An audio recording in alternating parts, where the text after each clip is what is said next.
Hi everyone, welcome back to this space. If you're new here, welcome. I'm really glad to have you in this corner. I really hope that it does you good. I hope that it restores hope, it shines the light, gives you clarity of purpose, helps you even with mind engineering and building resilience that you need to go along in your life's journey. For this session, I'm just going to continue with what we started in the previous video, and we're going to talk about mind optimization. In the previous video we spoke about mind fight, and just to give like a refresher course, we talked about the wellness wheel, this, and how the mind is at the center of it. We have different aspects, I think everything amounting to about 8: physical, emotional, intellectual, financial, social, spiritual, environmental, and how the mind or the mental aspect of our living, our lives, is at the center of it. And it also shows arrows that lead to and from the mind, meaning that the influence goes both ways. The mind influences the physical and other aspects of life, and the other aspects also influence the mind. And we spoke about how the mind relates to this other aspects through perception, initiation, process, outcome, with perception meaning how the mind perceives the state of the other aspects, the issues that could present itself to them, and the ability to conquer or overcome them. And initiation is the attempt of the mind to fix that issue. The process refers to the methodology that the mind takes to get this issue fixed, while the outcome is the result of this process, the method that was undertaken, and how quick the person is to bounce back or recover from a stressful event. So I'm just going to pick up from where we left off in the last video, talking about the gates to the mind and how the gates are also channels that then lead to thoughts being created in our minds. And if the thoughts are prolonged and nothing is done about it, meaning the thoughts are not caught, the thoughts are not addressed, it could lead to a thought process being formed, a rewiring in our brains that are formed. And this thought process, if they linger and just stay there without it being fixed, addressed, it could have an effect on the actions that we take, or even the lack of actions, the decisions, and the outcomes that we see. And it creates this cyclic feedback loop that just happens and repeats itself. Now, the gates to our mind are basically the sense organs: the eyes, the ears, our sense of touch and feeling, our sense of perception, the things that we see, hear, perceive, feel from our environment has an effect on the thoughts that we harbor in our minds.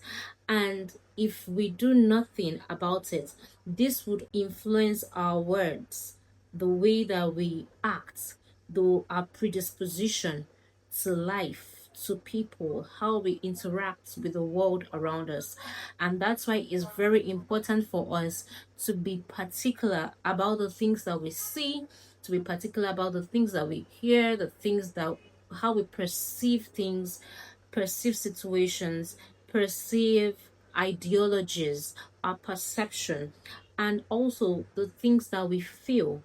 It's very important for us to not be led by our feelings, because if we go by our feelings, remember what we said in the previous video, that man is a tripartite being, meaning that man has a spirit, we have a soul, and we have the body.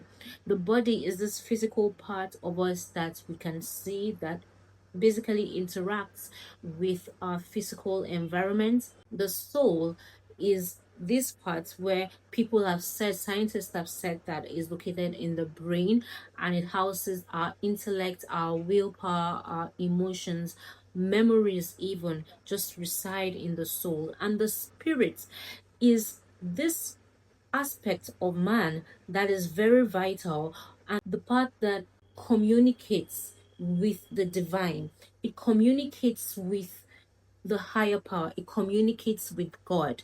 That's the spirit man. We would say that man is a spirit that has a soul and lives in a body here on earth. The spirit and the body are constantly at loggerheads on who dominates the soul.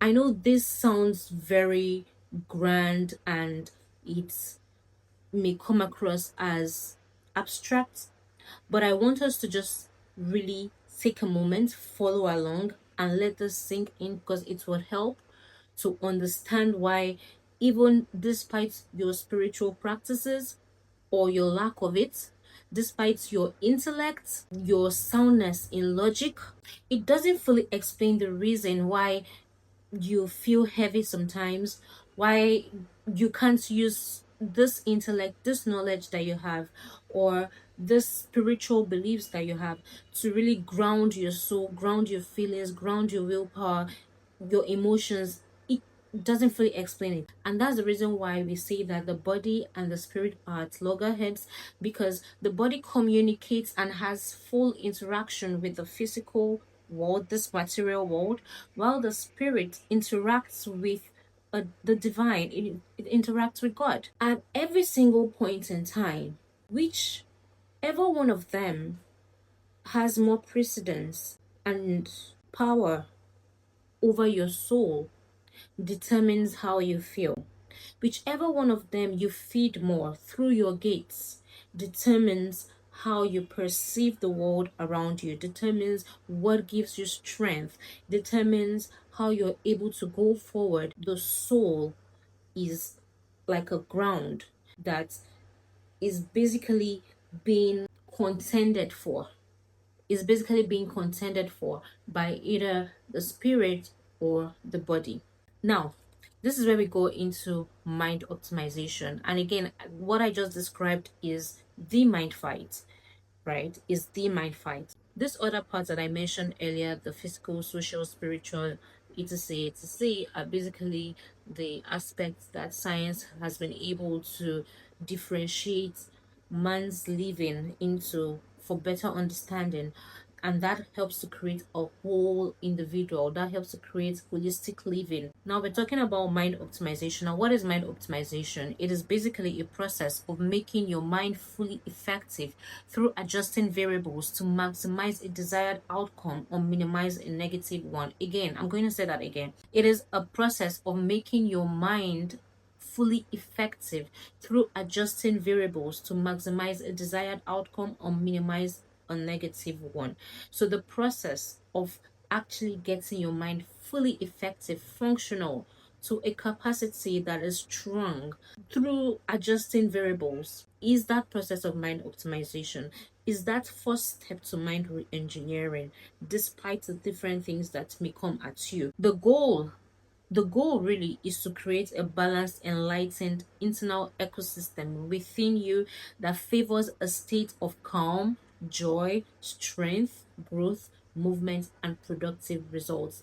Because the need for mind optimization really comes into play because we as man have different imprints on our souls.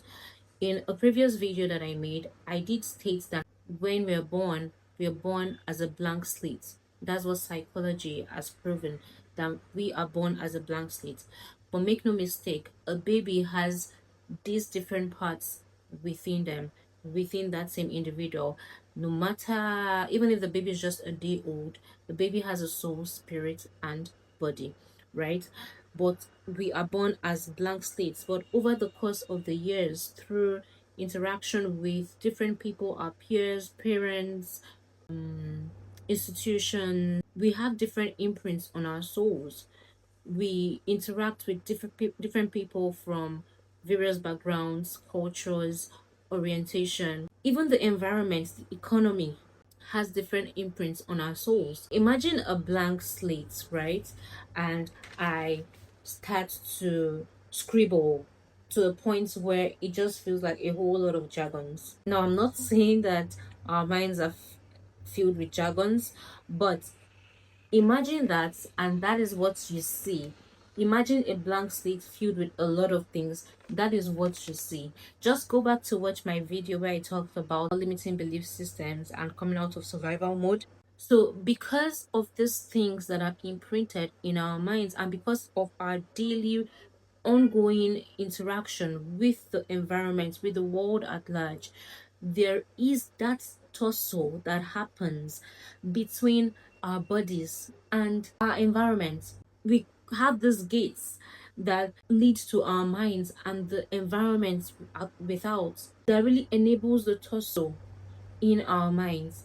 And if a person, for instance, gets laid off from their place of work, it is something that would definitely be hurtful to the person, whatever the scenario may be. Maybe it had to do with some office politics or whatnot.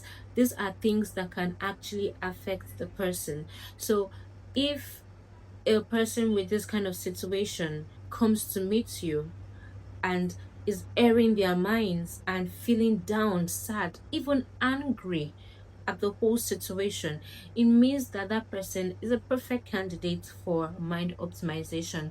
And this is just one case scenario. There are various other things that could happen. Say a person is denied visa, a person has a health issue, a person is waiting for a big promotion, a person is waiting for that relationship, a person is in a relationship that doesn't necessarily feel like it's, whatever the case may be, a person feels isolated from people, from their peers.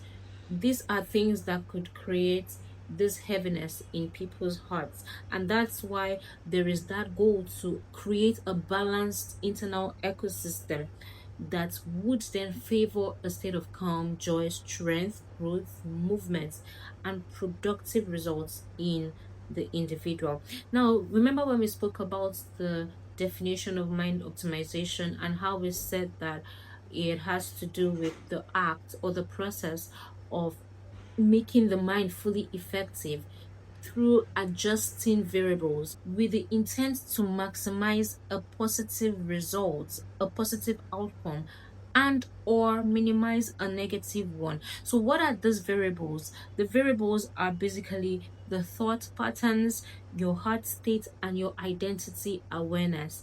The thought patterns, like we mentioned earlier, a pattern isn't necessarily a one-off thing. A pattern is the way a person thinks recurrently most of the time.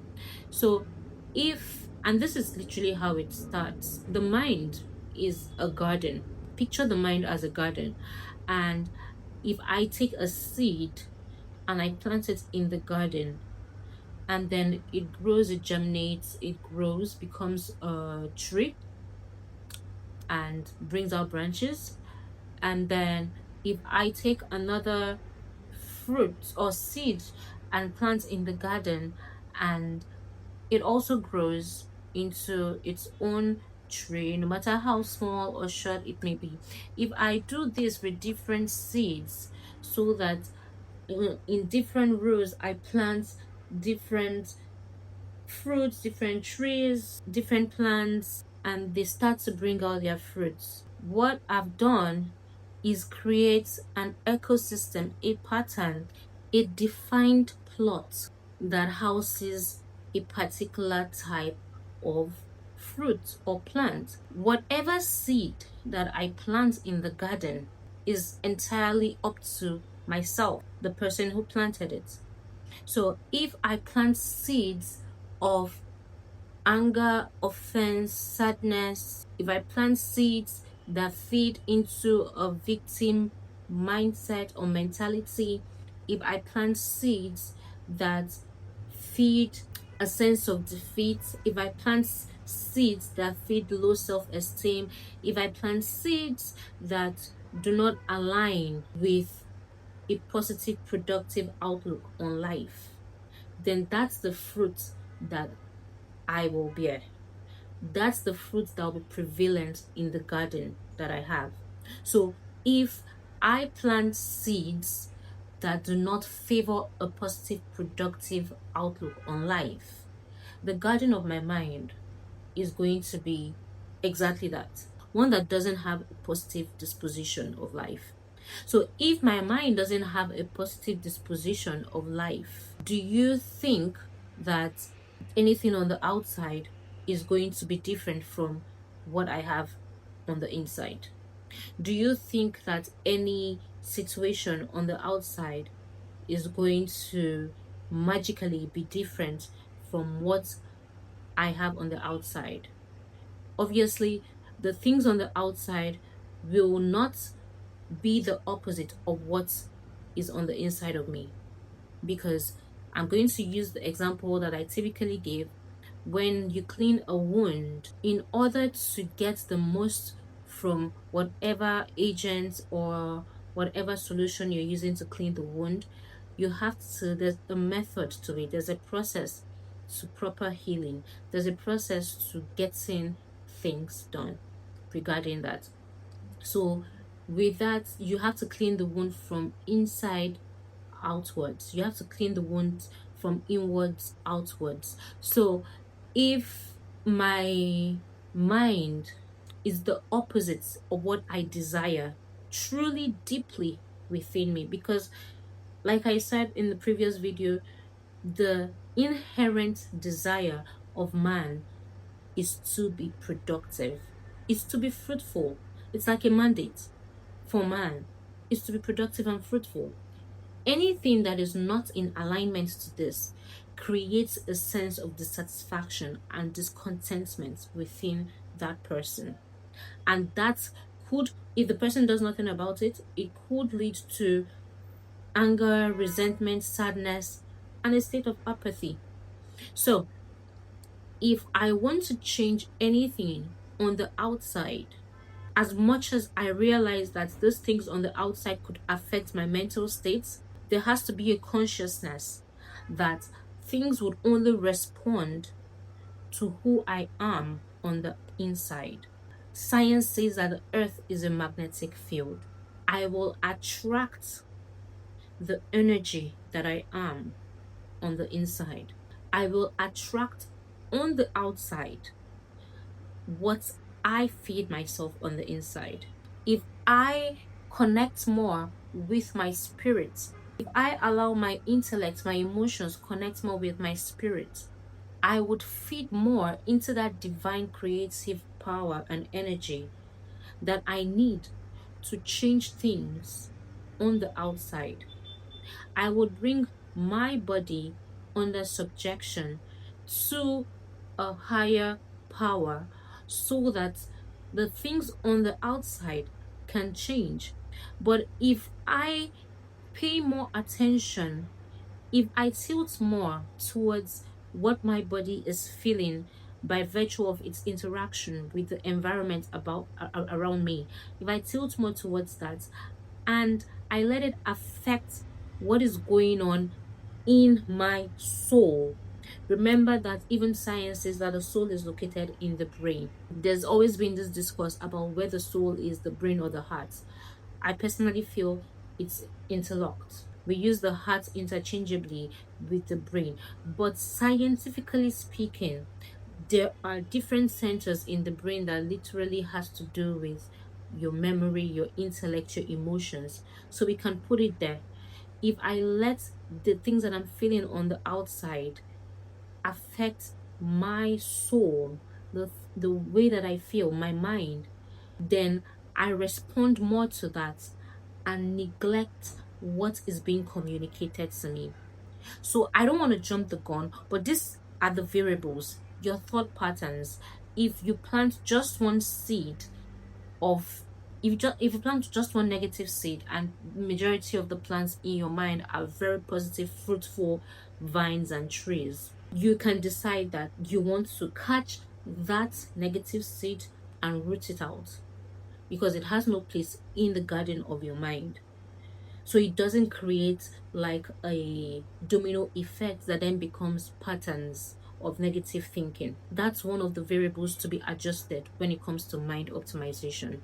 The other variable is the heart state. And when I say the heart state, I'm talking specifically about offense, bitterness. Do you feel offended about something? Do you feel sad and bitter about a particular thing? Because if you want to attract something, if you want to change things on your outside, these are the things that you need to tweak: your thought patterns, your heart state, how your heart responds to things, how permeable your heart is to receive things would determine how you're able to change things on the outside, would determine the things and how you show up for things. If your heart is focused on what was done to you, if your heart is focused on the fact that you feel that you don't deserve a particular situation and you're angry with the world at it, you are angry with you're discontented and disillusioned, you are angry with God, you are angry with people, you are angry with your parents, and you carry that anger still without actually taking time to deal with it, then it could affect, not it could, it would affect what comes your way. You need to fix your thought patterns and you need to deal with your heart state. You need to check your heart state and deal with it. Anger, bitterness, sadness, these are the things that put your heart in a state that is completely blocked off from the good that is supposed to come to you. Another thing is your identity and awareness. Do you know who you are truly, deeply? Or do you define who you are by the things that you hear? Do you define who you are by your feelings? Do you define who you are by the environment, by the society that you find yourself in? Do you define who you are by your peers? Young lady, young guy, do you define who you are by your desire to be among a particular group? Do you define who you are by the money in your bank account? Your identity isn't defined by any of these things. Your identity is completely integral to you. It's so deep that we don't even fully know each other.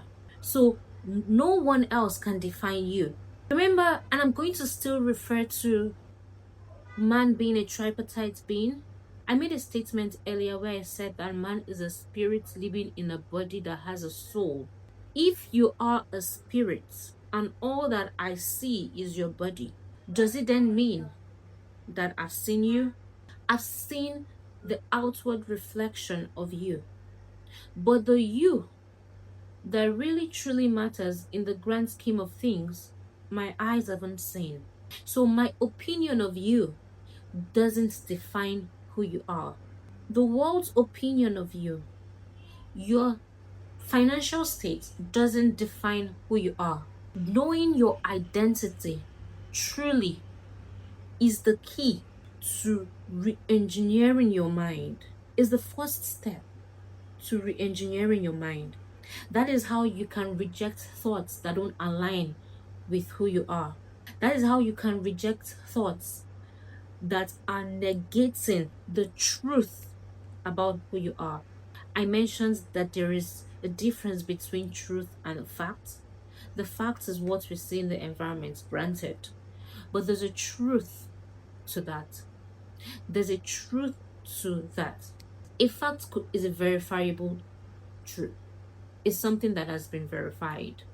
It's objective, but a truth remains. A truth says that a fact can be changed. I used the analogy of the sun going down at night. Scientists have proven that the sun in the galaxy is static. The planets go around the sun in their orbits. When the earth is around, is going to, when the earth is making its journey around the sun, and say you are in, say, the United States, you have daytime in that time, while in some place in Africa, say Nigeria, you're in nighttime.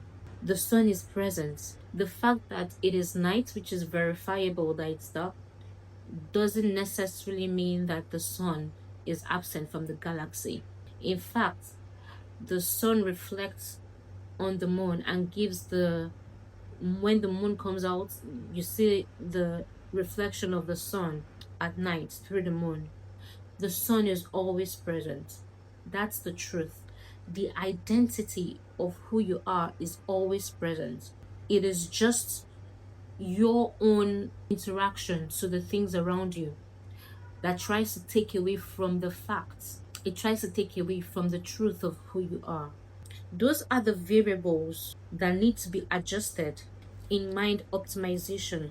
Now, the major deterrent to actually optimizing your mind is blindness. And I want you to follow along with me, because for some of you, it may sound strange. This may actually be something that you wonder, what is she talking about? Well, for some others, you are not new to this. Blindness, in this case, basically means a darkness of mind and a hardness of heart. You see, there's a common theme in what I teach, which has to do with light. When the light is shining, you can see.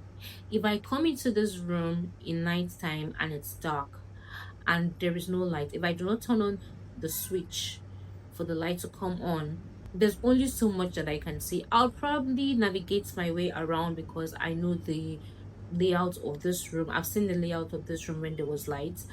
But if I come into this room assuming that I've never been here and I don't turn on the switch, I don't turn the lights on, I will probably hit things while trying to navigate through the room, right? And that's because everywhere is dark. I can't see. So I don't know where I'm going. I don't know what to do. It would probably be better for me to just stand still in one place, not move, so I don't hit things, so I don't waste time, so that I don't hurt myself. And that's what we do when we don't know what to do. When it feels like it's dark, some of us just feel stuck. And when we even try to get things done, when we try to achieve things without the light shining in our minds, we hit things. We hit hurdles. We could hit a chair, for instance, now. That's the blindness. We need light to shine so that we can see. If I turn on the lights, instantly I see where I'm going and I go smoothly, seamlessly, without anything getting in the way of it.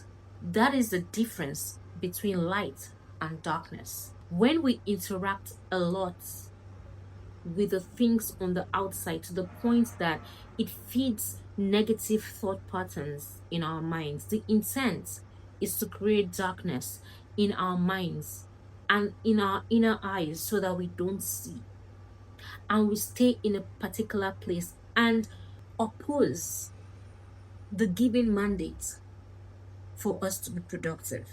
But when we get the light, when we optimize our minds, and that's why we have the advantage. When we optimize our minds to get light, it is to the intent that we are able to fulfill that objective to be productive and fruitful. So the darkness of the mind and the hardness of heart usually leads to blindness. And the reason why there is the hardness of heart is mostly from offense. We get offended even when we don't verbally say it. Even when we're not vocal about the offense, we are offended. If you are spiritual, if you blame God, if you have the audacity to blame him or not vocally, some part of you is offended at God. If you are very expressive, you blame people, you blame your background, you're offended at that. You blame your parents, you're offended at that. You blame the teacher that didn't believe in you. You blame a friend, a peer. You blame your high school experience. You blame your lack of connections. Offense. This offense, if unchecked, could go deeper and lead to bitterness. If the offense is left to flourish, to remain, it could lead to bitterness. The hardness of heart comes from a place of offense. So the hardness of heart comes from a place of offense. You can't understand it. You're offended at the government. You're offended at different things. And some of these things, make no mistake, are justified. Rightfully so. You should be offended. But the ability to release that so that you can gain clarity for yourself, so that you can grow personally, so that you can re-engineer your mind and feed this mindset that stands for excellence is what you and we both need. How do we optimize the mind? First of all, release it. Release it all. Your inhibitions, the offense, the things that you wish that you had but you haven't gotten. Release the feeling of dejection. Release the feeling that you are not doing enough. Release the feeling that you probably wasted some years and what have you gotten in return? Release all of it. Release it. Release the sadness. Release what did not work out. Release the agitation for what you want. You are only increasing the cortisol hormone in your body. You are only increasing the stress hormone in your body. Release it. It's not for you. That's how you grow. Release it. Let's give room for life to enter. All the holding on to these negative emotions, even subconsciously, is creating thorns within you. It's affecting your relationships, either at work or in your personal life. It's affecting your perception of your situation and the things around you. It's affecting your productivity, what success means to you. Release all of it. Let it just go. Granted, these things here you release, they may still rear their ugly heads, but you continually release it. Release every single thing that does not align with your identity. Every single thing that could take you to a place of survival. Everything that could take you to a place of toiling, trying too hard, or not even trying at all, of feeling dejected, of exhaustion, of anger. Release it. It's not for you. Then gratitude.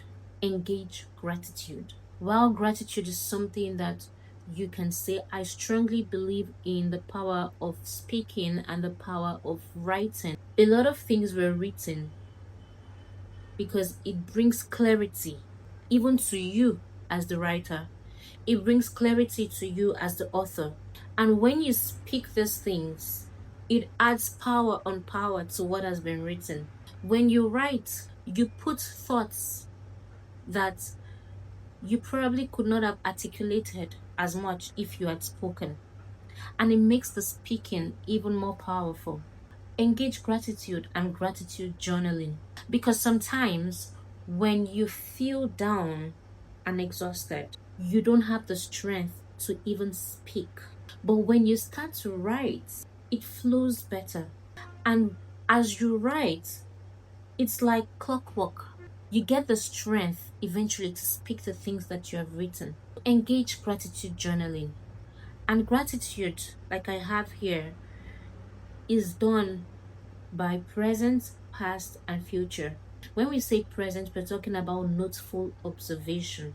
It's noteful, it's mindful, observing the things in your life and without, and being grateful for it. I dare you to even be grateful for the things that are unpleasant. Yes, be grateful because those unpleasant things you are turning around to yield massive results. Those unpleasant things, even though they came to stop you, I am grateful for these things because they are going to be springboards to the next level. They are going to open my eyes. I'm grateful that they came. If I had just been on this particular level, no hurdle, nothing coming against me, I will still be on the same trajectory. What's that law of Newton? It says that every object will continue at the same speed of motion. I am paraphrasing until it is acted upon by an external force. Be grateful for the external forces that are coming against you because they are meant to change your trajectory and increase your velocity to something much higher. In noteful observation, be grateful for the present. Be grateful for the people that you look at and feel like, oh, I'm probably even more intelligent, educated, kinder, whatever the case may be, than this other person. And they have this thing, but I don't have it. Be grateful for that. Be grateful for them. Be grateful that it is theirs. Be grateful that they've been blessed with such. That is, the gratitude lightens you and helps with release. The gratitude is an instant mood booster. The gratitude reduces your cortisol levels. It reduces the stress hormone levels. It reduces the risk for inflammation. The gratitude is a path light shiner. It shines the light. That's for present. Now for past is reflective. You want to take a moment and reflect on the things in your past that favored you, the things that happened, just as you wanted it to happen, the things that came and it was like this avalanche of amazing things happening to you. Be grateful for that. You have experienced it. Be grateful for it. And the third one is the future, which I call hopeful reconciliation or strategic optimism. It's a lot of words, but if you take a moment to really look at it, you'll see that it means something. You are hopefully reconciling the fact that it is going to work out for you in whatever situation that you may find yourself. And you are grateful for that. You are writing it out even with details and specificity, writing clearly and concisely what you are grateful for in the future. You're grateful, it's strategic, and that's why it's strategic optimism with specific clarity. You are grateful for these things. You might not have the full picture, but you are grateful for the ones that you're grateful for, the things that you're hoping for. That is gratitude and gratitude journaling. There's another dimension of gratitude that I typically do, but I'm not going to speak about it today. And the next thing that you want to do is meditation. Now, before you imagine, like I always say, before you imagine sitting under a tree chanting, that's not what I'm talking about. No disrespect to any other person's belief, no disrespect to any spiritual practice. I'm talking about meditation in quietness, focused chewing. That is what I wrote here. Focused chewing on the word of truth. Remember what I said about identity and how is the truth of who you are? Now, what is the word of truth? Meditation on that, because you were trying to re-engineer your mind through mind optimization, through changing the variables, adjusting the variables, which are your thought patterns, your heart states, your identity awareness. You are focused, you are chewing on the word of truth in meditation. Not a one-off thing. You do it as often as you can. After meditation, I even wrote here, take 15 to 20 minutes a day. This may go hand in hand with your meditation, but take 15 to 20 minutes a day to just sit still. The thing is, a lot of us can't actually stay still. We stay still, and before long, we're reaching for our phones. Our minds are running through different things. We are standing up, pacing, watching Netflix, YouTube. A lot of us cannot sit still. And that is something that we need to cultivate. It's a practice. It's a practice to sit still and be with your thoughts. Sit still and not panic. Sit still and not fear. Just stay without your phone, without people around you. Just stay. No pacing, just stay. The reason why you want to do this, especially either after meditating, after having a moment, praying, the reason why you want to do this is because you are giving room for what is going to be communicated through your mind, through your spirit, from the divine. Do you see the equation? Things on the outside are communicating with your body through the gates that lead to your mind. They communicate recurrently, it's ongoing, because we're here, we're all in the earth. But you have an advantage as man because you have a soul and a spirit. So while these things are communicating, or while these interactions are happening between your body and there's different things on the outside, the externalities, the part that processes it is your mind, the soul. If you keep going without actually connecting to this part of you, the spirit that communicates with the divine, with God, you keep going, you will burn out, you will be exhausted, you will be angry, you will be offended, you will be sad, you will not see results, the results that you need, the fruitfulness that you need to feel alive, you won't see. But if you take advantage of these things I'm saying, releasing, gratitude, meditation, sitting still, open yourself to receive, so that from what you receive, you are giving precedence to this. You are inclining yourself towards light so that your mind can be optimized, re-engineered, renewed. And when that happens, you can make steps to change the things on the outside. Even for the things that seem like you don't have control over, you can harness the power of speaking and bring that under subjection to the power of speaking recurrently, to the point that you live above it and it either changes or has little to no effect on you. They say that over the years, grief that comes when you lose a person, a relationship, over the years, it doesn't particularly leave, but you grow bigger than it. While some things may not change, you grow bigger than it to the point that it has no effect on you. What more could you ask for? It's either it leaves or it becomes too small. Regardless, you are bigger than it.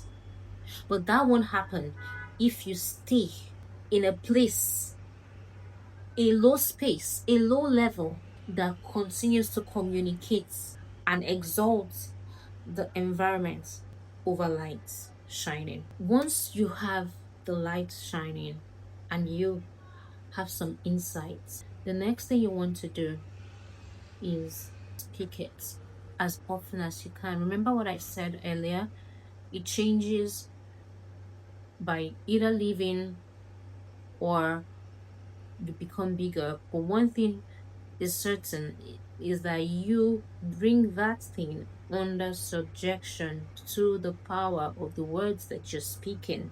One thing that changes our thought patterns is our words, because as surely as the words fed the thoughts, because again, the gates, you're hearing what you see, your mind paints pictures. It paints pictures. You either see something or you see and you hear, which is a perfect combination if you want to pass something across to people for better understanding, or you feel something.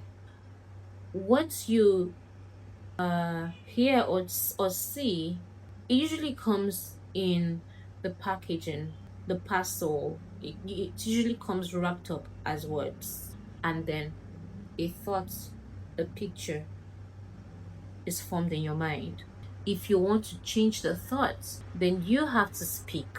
You have to speak the word that you want to see the better word. You have to speak a better word to change that thought. You have to capture the thought, which I talk about, which is like a whole different process, but you have to capture the thought and change the thoughts. Capture the thoughts and change the thoughts.